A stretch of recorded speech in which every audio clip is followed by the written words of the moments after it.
In the name of the Father, of the Son, of the Holy Spirit. Amen. Magandang araw po sa ating lahat, mga kapatid ko ni Kristo. God the Father, the Son, and the Holy Spirit. The Holy Trinity. The Holy Family. And to all my brothers in Christ sa buong mundo. May isang salaysay na aking i-share sa inyo tungkol sa tarhita ng langit. Ang tarhita ng langit. May isang panahong nagkasabay-sabay sa pagkamatay ang mga tanyag o kilalang mga tao sa buong mundo. At ang kanilang mga kaluluwa ay nasa harapan sa pintuan ng langit. Sabi ng isa, "Buksan ang langit. Ako ang emperador ng Yugoslavia." Ang pintuan ng langit ay hindi nagbukas. Sabi rin ng isa, "Buksan ang pintuan ng langit dahil ako ang hari ng Pransya." Pero nanatiling nakasarado ang pintuan ng langit.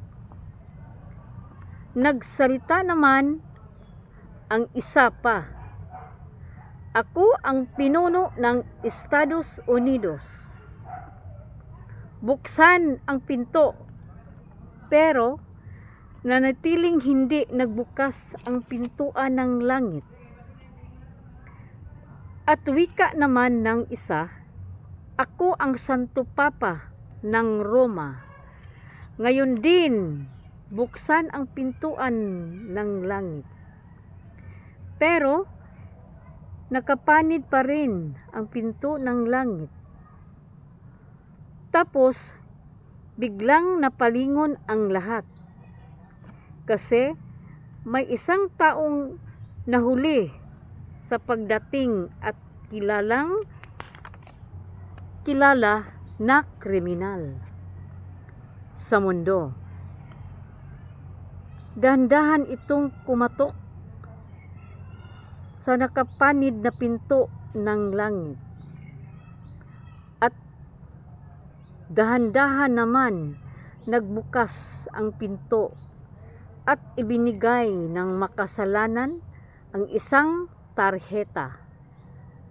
At binasa na anghel ang laman at ito'y nakasaad, "Ang taong ito ay kriminal noon, pero sa kanyang taos-pusong pagsisisi sa lahat niyang kasalanan, patuluyin mo siya dahil tinubos ko na siya sa aking dugo."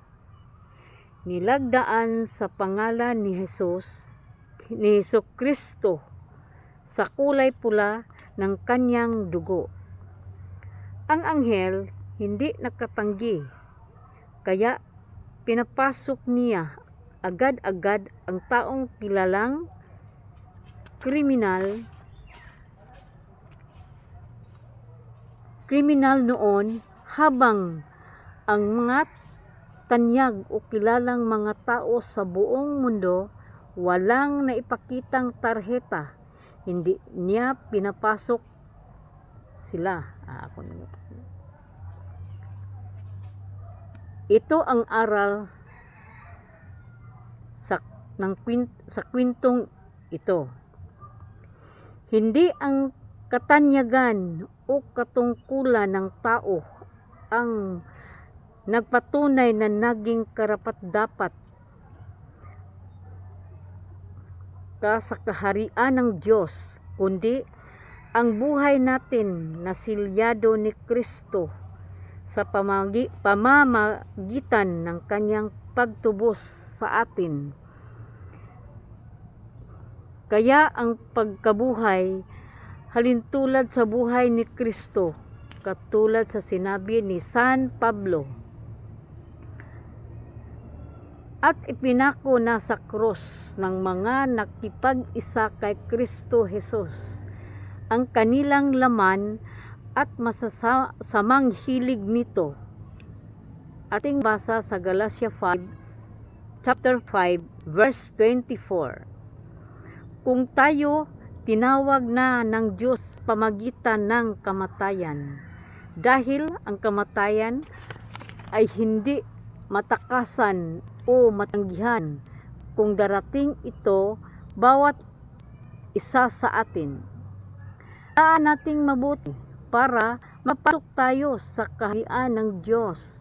Madala sana natin ang tarheta ng kaligtasan na ang pagiging malinis sa pamagitan ng dugo ni Kristo sa ating pagpako sa lahat ng ating mga kasalanang nagawa doon sa paanan ng krus ni Kristo. Amen. In the name of the Father, and of the Son, and of the Holy Spirit. Amen. Salamat sa Diyos.